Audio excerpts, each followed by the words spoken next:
Enterprise Management 360, your main source for tech news, analysis, podcasts, and videos for the enterprise.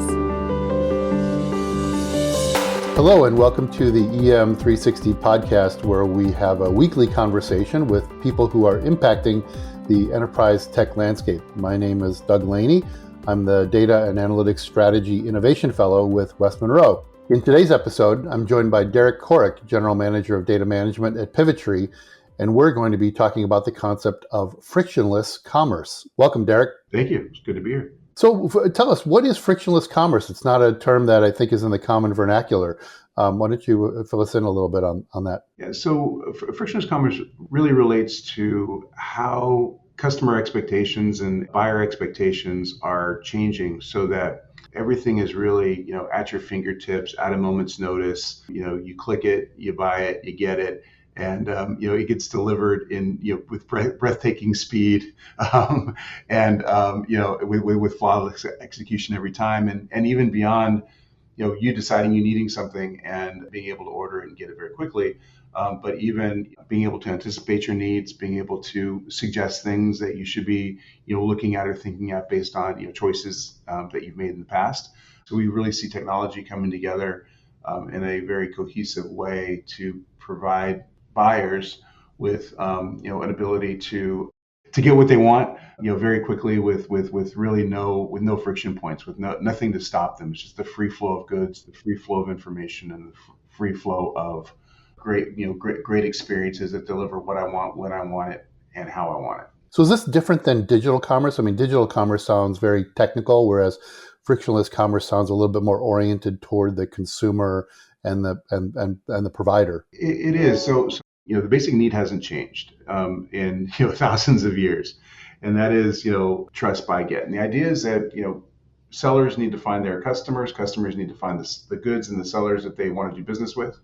You have to establish trust in that transaction. You have to be able to execute the buying transaction, and then you have to be able to deliver the thing that you said you were going to deliver. Digital commerce has changed how that's done. It used to be a very physical interaction, and now it's more digital, where people go online, they look for things, they find what they want. Hopefully they get the right information.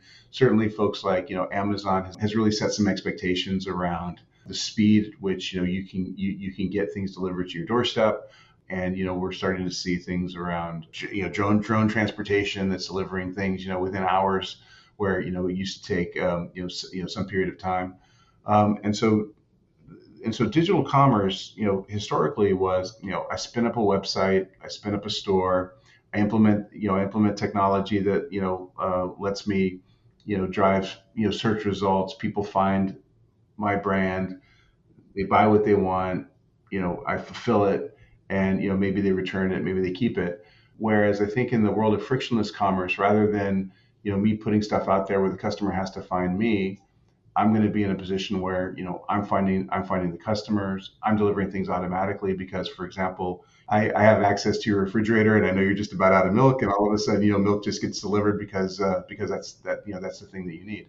We're going to have more and more things kind of brought to us, where we're able to, with a click of a button or the wink of an eye or however that's going to work, we're able to very, very quickly get the things we need, even maybe before we need them. So from a technology perspective, it would seem that the things like data science, IoT, 3D printing, and AI all enable and have accelerated frictionless commerce. But therein are a number of problems that organizations probably have with achieving frictionless commerce. So I wonder if you can kind of talk about those. Sure. And one of the things we've noticed is that over the course of the last 20 years, things have really accelerated in terms of our find, trust, buy, get. And it's still challenging for a lot of organizations to deliver great customer experiences to drive, and especially in the B2B space right now, we're finding really driving the find part of the equation can get very challenging. And so a lot of brands and organizations and business leaders are having challenges in today's world, where we've got marketplaces, branded websites, multiple channels where things are moving at really, really fast speeds, and getting to the customer first is really an advantage with the best possible data, the best possible digital assets, and the best possible experience. And so even in today's world, it's very challenging. In tomorrow's world, it's going to be, for a lot of organizations, it's really almost impossible to get there from here. And the reason that we find that, at least from our perspective, the thing that we find the most challenging is really around data.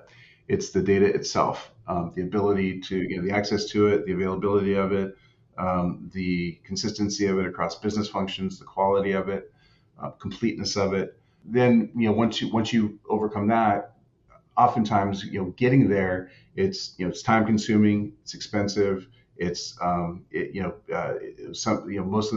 organizations don't have high quality data across their entire portfolio, but they have to choose. So they pick their top 20% of sellers, and they try to really make sure that those SKUs are doing very well out in the marketplace.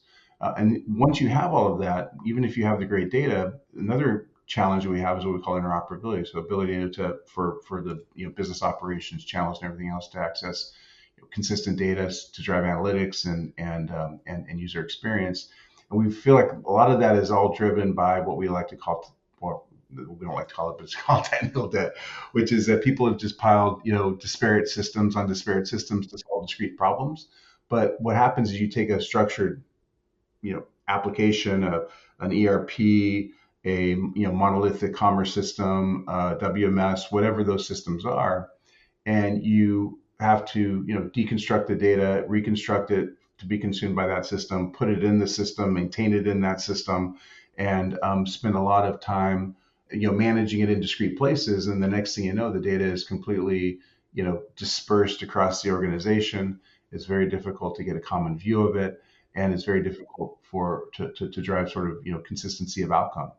Yeah, we refer to that as data sprawl, but there's a larger kind of technical debt component to this too, right?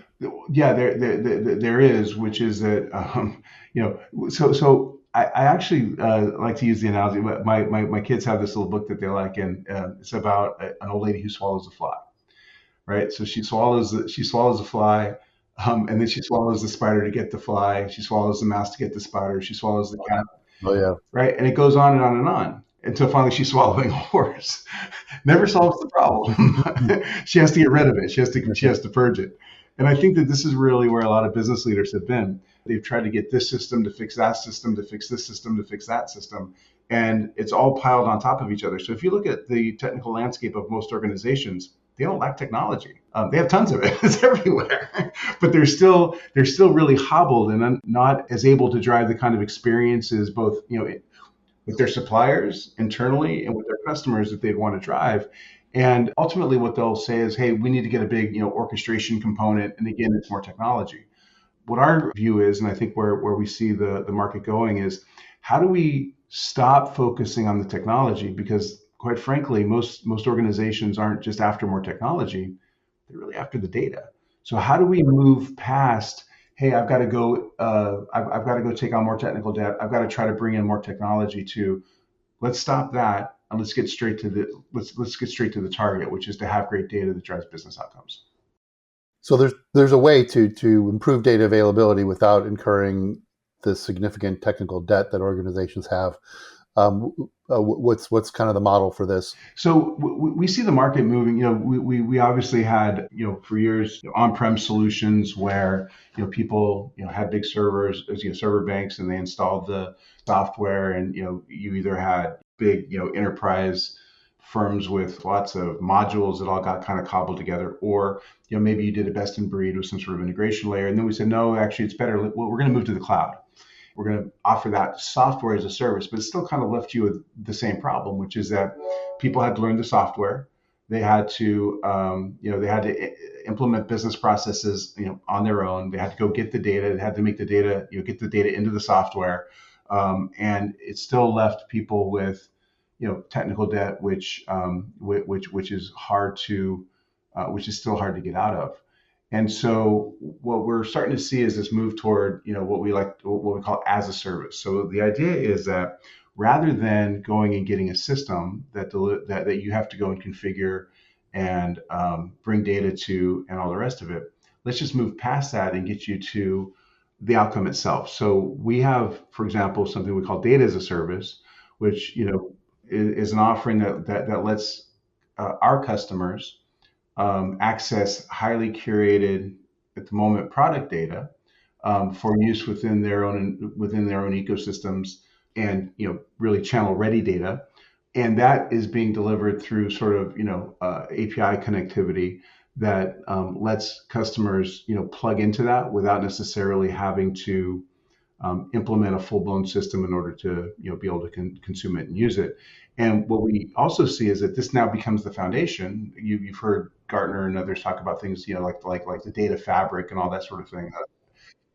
That then becomes the data foundation for everything that we would want to call composable. So the idea is that instead of us taking this structured data, restructuring it to fit in some system, and we take the data to the system and have to maintain it there, it becomes that we create the data fabric where these composable components can drop in, and as they're useful, we use them, and when they're not, we can throw them away and replace them, and we don't have to go through the same machinations that we have previously with trying to implement new capabilities. So in creating data as a service, metadata is very important to be able to align data sources, and then you also have to deal with perhaps the performance implications of pulling data from multiple places into a single business process. Any guidance on how to kind of overcome those challenges? So the metadata is very important, and it's actually a big part of the offering, because obviously it is the way that you can quickly maintain referential integrity, find things, and create those relationships without necessarily having to create a lot of structure, let's call it. And what we're finding at the moment is that our machine learning capability is giving us an ability now to do a lot of that work much faster. The old methods were quite manual, where you'd have to go in, you'd have to discover your data in all of your systems, put it into spreadsheets, try to make it fit together. Maybe you put it into another data source, data lake, data warehouse, whatever you want, and then manually go through and try to create those relationships, try to create that consistency, figure out where the data was first created, where it's being maintained, all the rest of it. We now have the ability to leverage technology that lets us do that, plus go through the business processes, the data maintenance, the data management components, where the machine begins to learn as it continues to process this information. The machine starts to learn, and then those components become reusable, and end up we're able to deliver those data outcomes very, very quickly. Does all of this have any impact on the future of software as a service and its adoption? Yeah, I think that it will, because when people deliver software, they're delivering software. At that point, it's up to whoever's using the software to figure out how they want to use it and to get the outcomes that they're looking for. So I produce a piece of technology, I hand it to you.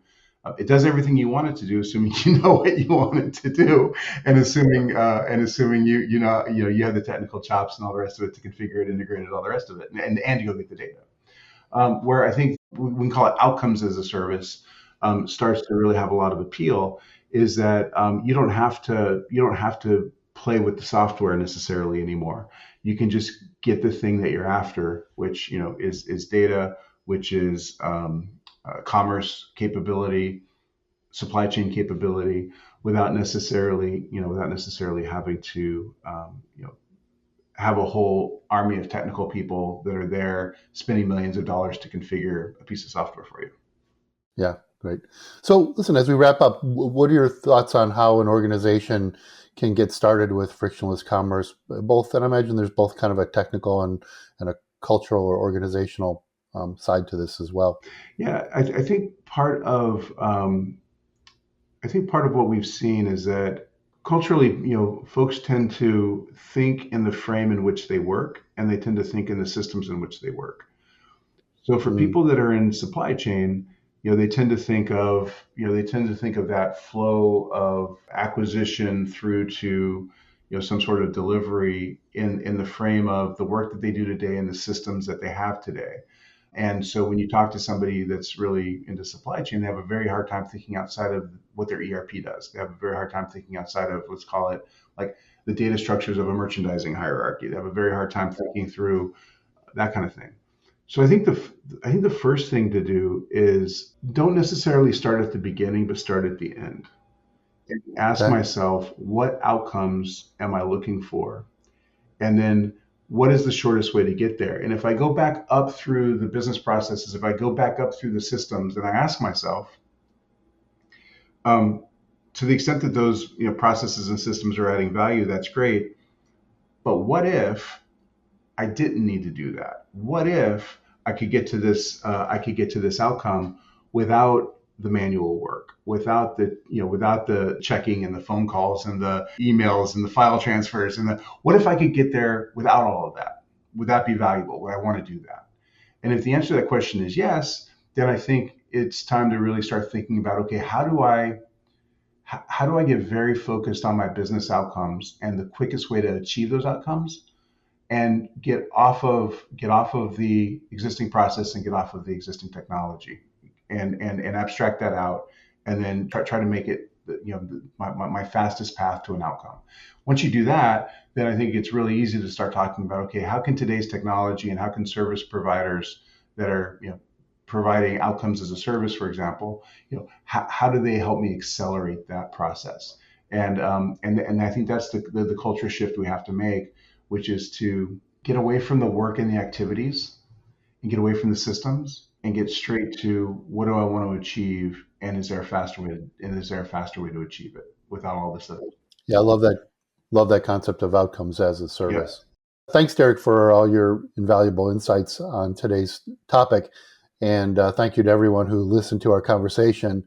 If you would like more information on what we discussed today, make sure you head over to pivotree.com, and we'll be back next week with another episode in our podcast series. Until then, make sure you subscribe to this podcast on all major platforms. Follow the conversations on our social media at EM360 Tech on Twitter and LinkedIn. And for more great daily content, head over to em360tech.com.